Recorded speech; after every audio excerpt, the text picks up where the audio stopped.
Hello friends, welcome to the crash course on code of criminal procedure. और आज हम बात करेंगे टाइप्स ऑफ अरेस्ट की।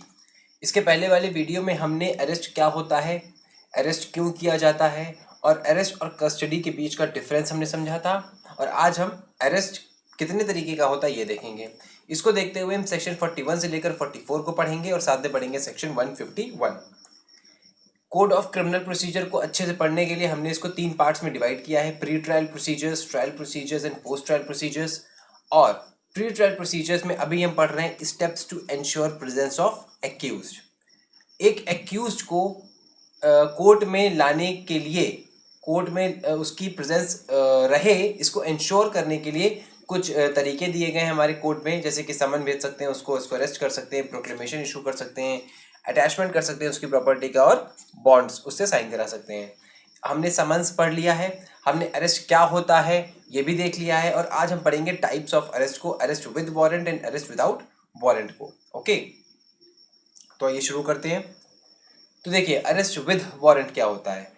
देखिए, किसी भी पर्सन का जो अरेस्ट होता है उसको इफेक्ट किया जा सकता है इन परसुएंस ऑफ अ वारंट, जो कि इशू किया जाता है मजिस्ट्रेट के थ्रू, या फिर इसको बिना वारंट के भी अरेस्ट किया जा सकता है। वो केस टू केस डिपेंड करता है। देखिए, अगर लाइकलीहुड है कि अगर किसी पर्सन ने कोई कॉग्निजेबल ऑफेंस किया है और वो भाग सकता है, ठीक है, अगर ये लाइकलीहुड है कि जो पर्सन जिसने कॉग्निजेबल ऑफेंस किया है और वो भाग सकता है, तो पुलिस जो है उसको विदाउट वारंट भी अरेस्ट कर सकती है।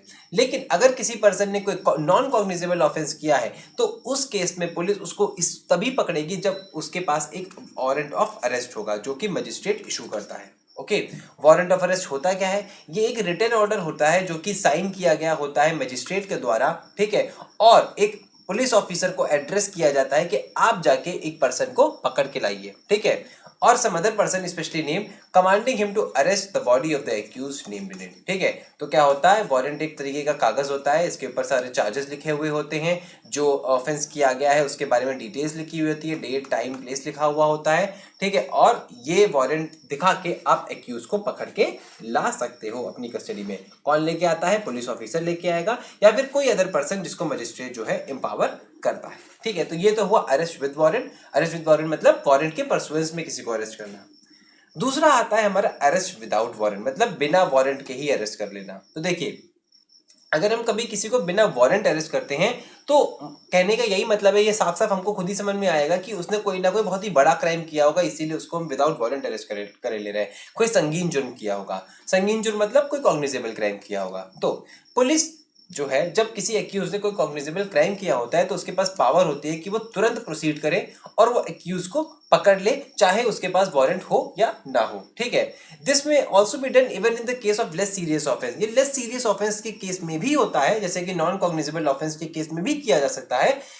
कब किया जा सकता है? जब एक्यूज जो है वो अपना नाम और एड्रेस देने से मना कर दे। भी हम सेक्शन 42 पढ़ेंगे तो उसमें आप देखेंगे कि चाहे उसने नॉन कॉग्निजेबल ऑफेंस ही क्यों ना किया हो एक्यूज ने, लेकिन अगर वो उसको नाम बताने के लिए, एड्रेस बताने से मना करता है, अपना एक्यूज जो है वो अपना नाम और एड्रेस बताने के लिए मना करता है पुलिस ऑफिसर को, तो पुलिस ऑफिसर वहां पे उसको विदाउट वारंट अरेस्ट कर सकता है। ये अरेस्ट जो है वो एज अ प्रिवेंटिव मेजर भी किया जा सकता है अंडर सेक्शन 151, या फिर पुलिस को अपनी ड्यूटीज को अच्छे से निभाने के लिए भी किया जा सकता है, ताकि ये हो कि एक्यूज जो है वो जेल के अंदर रहे और बाहर पुलिस अपना काम करती रहे। अगर एक्यूज बाहर रहा तो पुलिस के काम काज में हो सकता है दखल अंदाजी दे। ठीक है, तो ये होता है अरेस्ट विदाउट वारंट। सेक्शन 41 और 42 जो है हमारा, वो वाइड पावर्स कन्फर करता है पुलिस के ऊपर कि वो अरेस्ट कर सकती है विदाउट वारंट।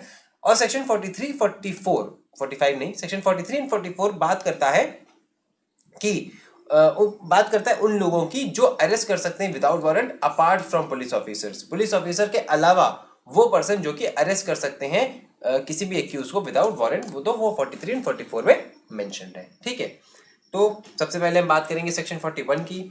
तो सेक्शन 41 बात करता है उन सिचुएशंस की, वो सिचुएशंस बताता है जहां पे पुलिस ऑफिसर जो है वो एक्यूज को विदाउट वारंट अरेस्ट कर सकता है। सबसे पहला क्या है कि when the accuse commits cognizable offence in presence of a police officer. अगर किसी पुलिस ऑफिसर की प्रेजेंस में कोई पर्सन कॉग्निजेबल ऑफेंस कमिट करता है तो उसको पुलिस ऑफिसर वहीं पे on the spot without warrant arrest कर सकती है।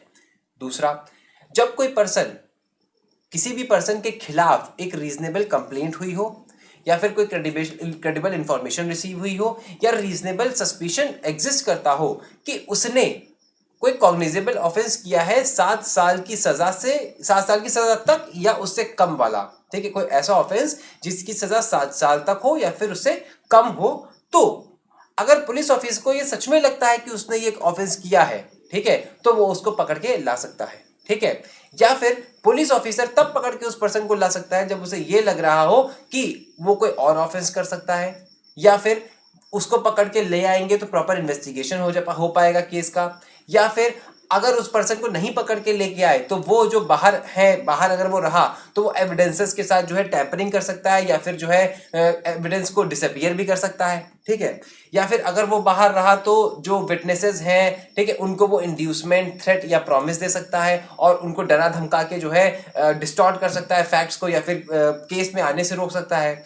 या तीसरा या लास्ट जो है कि उसको बिना पकड़े उसकी प्रेजेंस को इंश्योर नहीं किया जा सकता, तो इन केसेस में पुलिस ऑफिसर उसको अरेस्ट करके ला सकता है, ठीक है। इसके अलावा कब अरेस्ट हो सकता है? When any credible information has been received that he has committed a cognizable offence punishable with imprisonment for a term which may extend to more than 7 years or with sentence of death, and the police officer has reason to believe on the basis of that information that such person has committed said offense। और अगर 7 साल के ऊपर की सजा है, ठीक है, कोई सजा 7 साल से ऊपर की है, तो पुलिस ऑफिसर जो है उसको ऐसे ही पकड़ के ला सकता है। उसको ये जरूरत नहीं है बताने की कि ऐसा हो सकता है या वैसा हो सकता है। जो मैंने अभी आपको ये सारी बातें बताई हैं, इन सारी चीजों को सेटिस्फाई करने की जरूरत नहीं है इस केस में, ठीक है। उसके अलावा अगर प्रोक्लेम्ड ऑफेंडर है तो उसको पकड़ा जा सकता है, विदाउट वारंट अरेस्ट किया जा सकता है। कोई रिलीज्ड कन्विक्ट है और उसने 356 सब क्लॉज 5 में कोई रूल ब्रीच किया है तो उसको पकड़ा जा सकता है without warrant. When any requisition has been received from other police officer for arrest, किसी और पुलिस ऑफिसर से कोई रिक्वेस्ट आई है कि इसको अरेस्ट कर लो, तब अरेस्ट किया जा सकता है, ठीक है। अगर किसी पर्सन के पास कोई ऐसी चीज का पोजेशन पाया जाता है जो कि रीजनेबली एज्यूम की जा सकती है कि वो स्टोलन प्रॉपर्टी है, ठीक है, तो उसको अरेस्ट कर सकते हैं। या फिर वो आदमी जो है ऑब्स्ट्रक्ट कर रहा है पुलिस ऑफिसर को इन एग्जीक्यूशन ऑफ ड्यूटी, या फिर वो अटेम्प्ट कर रहा है भागने की अटेम्प्ट कर रहा है या भाग गया है फ्रॉम लॉफुल कस्टडी, तो उसको अरेस्ट किया जा सकता है। When the person is suspected of being a deserter from any armed force, अगर वो deserter है किसी armed force से तो उसको अरेस्ट किया जा सकता है। When any person has been concerned in or against reasonable complaint has been made और credible information exists कि उसने कोई ऐसा एक्ट किया है आउटसाइड इंडिया, ठीक है, जो कि अगर उसने इंडिया में किया होता तो वो ऑफेंस बन जाता, ठीक है, तब उसको अरेस्ट किया जा सकता है, ठीक है। तो इन सारे केसेस में उसको विदाउट वारंट अरेस्ट कर सकती है पुलिस ऑफिसर। ये सारे दिए हुए हैं सेक्शन 41 में, ओके। इसके बाद हमारा सेक्शन 42 ये कहता है कि पुलिस ऑफिसर विदाउट वारंट तब भी अरेस्ट कर सकती है कि एक्यूज को जब वो अपना नाम और पता देने से मना कर दे, on his refusal to give his name and address. ये जो सेक्शन है ये exception to the general rule कि नॉन कॉग्निजेबल ऑफेंस में आप विदाउट वारंट अरेस्ट नहीं करेंगे, ओके। और यहाँ पे ये कहता है कि अगर कोई पर्सन कोई नॉन कॉग्निजेबल ऑफेंस करता है इन presence of a police officer, और जो पर्सन है जिसने क्राइम किया है वो अपना नेम और एड्रेस देने से पुलिस ऑफिसर को मना करता है, तो वो पुलिस ऑफिसर जो है उसके नाम और पता जानने के लिए उसको अरेस्ट कर सकता है। और जैसे ही जितनी जल्दी ही उसका नाम और पता मिलेगा वो उसको एक बॉन्ड को एग्जीक्यूट करवा के, ठीक है, उसको रिलीज कर देगा, ठीक है। He shall be released on executing a bond with or without sureties to appear with or before the magistrate, कि वो बाद में मजिस्ट्रेट के पास आए, इसलिए वो बॉन्ड एग्जीक्यूट कराया जाएगा, ओके। अगर नेम और रेजिडेंस उसका नहीं पता चल पा रहा है 24 घंटे के अंदर, तो फिर क्या होगा, उसको जो है पुलिस नियरेस्ट मजिस्ट्रेट के पास फॉरवर्ड कर दिया जाएगा, ओके। अब हम बात करते हैं सेक्शन 43 की। सेक्शन 43 बात करता है अरेस्ट बाय प्राइवेट पर्सन की और बताता है कि ऐसे अरेस्ट के बाद प्रोसीजर क्या होगा। ये कहता है कि अगर कोई पर्सन किसी प्राइवेट पर्सन के सामने कोई क्राइम कमिट करता है जो कि नॉन बेलेबल है और कॉग्निजेबल है, ठीक है, या फिर वो कोई प्रोक्लेम्ड ऑफेंडर है, तो ऐसे पर्सन को कोई भी आदमी, कोई भी प्राइवेट पर्सन जो है उसको अरेस्ट कर सकता है। वो पर्सन जैसे ही उसको अरेस्ट करेगा तो उसको वो फिर unnecessary delay, without any unnecessary delay nearest police station के पास ले जाएगा। और नियरेस्ट पुलिस स्टेशन के पास ले जाने के बाद वहां पे जो पुलिस ऑफिसर होगा वो देखेगा कि अगर जिस पर्सन को वो पकड़ के लाया है वो सेक्शन 41 के अंदर अरेस्ट करने के लायक है, worthy of being arrested in section 41, ठीक है, तो क्या होगा, उसको वो रीअरेस्ट कर लेगा। लेकिन अगर सफिशिएंट रीजन नहीं है पकड़ के लाने का, उसे लगा कि 41 के अंदर इसको अरेस्ट नहीं करना चाहिए था, तो क्या होगा, उसको छोड़ दिया जाएगा। He shall be released at once. ठीक है, तो ये था arrest by private person. Now the power of a private person to arrest another who is in his view that person has committed a non-bailable and cognizable offense is confined to the time when the offense is committed or immediately after such offense and thereafter in the course of pursuit undertaken immediately। कहने का ये मतलब है अगर A है और B है, B ने A की प्रेजेंस में कोई क्राइम किया, अब इसके पास जो पकड़ने की पावर है वो तब तक की है कि जब B ने इसके सामने क्राइम किया या फिर ये क्राइम करके भागा और A जो है इसके पीछे इसको पकड़ने के लिए भागा। एक बार बी अगर बच के निकल गया तो ए की पावर जो है वो खत्म हो जाती है फिर इसको अरेस्ट करने की। ओके, तो तभी तक पावर है जब तक उसके सामने है या इसके पीछे ये भाग रहा है पकड़ने के लिए।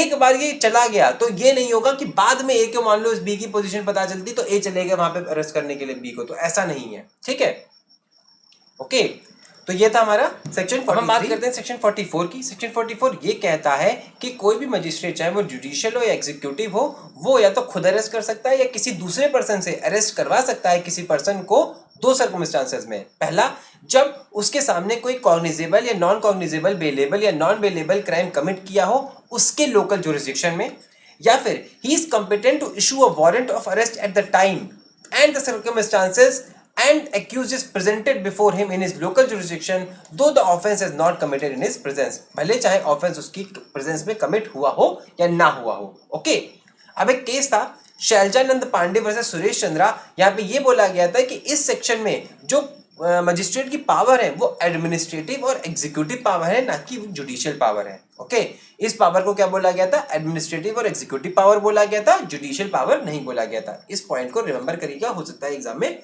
पूछ लिया जाए। Okay, now the magistrate making an arrest shall not conduct the trial himself. जो मजिस्ट्रेट अरेस्ट कर रहा है वो फिर उस ट्रायल को खुद कंडक्ट नहीं करेगा because of the maxim nemo judex causa sua, which means no one can be a judge in his own case. The person so arrested shall be produced before another magistrate for obtaining remand under section 167(1) of CRPC। वो किसी और magistrate के सामने produce किया जाएगा for obtaining of remand under section 167 sub clause 1 of CRPC। Okay, इसके अलावा जो है एक और जगह पे पावर है पुलिस के पास कि वो बिना उसके भी अरेस्ट कर सकती है, बिना वारंट के भी अरेस्ट कर सकती है, वो है सेक्शन 151 में। सेक्शन 151 कहता है कि पुलिस जो है वो किसी भी क्राइम के होने से पहले उसको प्रिवेंट करने के पर्पज से किसी भी पर्सन को अरेस्ट कर सकती है। अगर किसी भी पुलिस ऑफिसर को पता है कि कोई भी कॉग्निजेबल ऑफेंस का डिजाइन बनाया जा रहा है, मतलब कोई भी कॉग्निजेबल ऑफेंस को करने का प्लान बनाया जा रहा है, तो वो जाके वो पुलिस ऑफिसर जो है उस पर्सन को अरेस्ट कर सकता है अगर उसको ये लगता है कि किसी और तरीके से उस ऑफेंस को रोका नहीं जा सकता है। ठीक है, तो to prevent the commission of a cognizable offence the police can arrest without warrant and without the orders of the magistrate under section 151। ठीक है, तो आज हमने सेक्शन 41 से लेकर 44 एंड 151 को देखा, मतलब हमने देखा टाइप्स ऑफ अरेस्ट। ठीक है, arrest without warrant and arrest with warrant को देखा। अगली बार जब हम मिलेंगे आपसे तो बात करेंगे राइट्स एंड लायबिलिटीज ऑफ, अगली बार जब आपसे मिलेंगे तो बात करेंगे कि अरेस्ट कैसे किया जाता है और अरेस्ट करने के बाद प्रोसीजर क्या होता है। ओके, तो नेक्स्ट टाइम जो मिलते हैं आपसे, तब तक के लिए thank you and happy learning.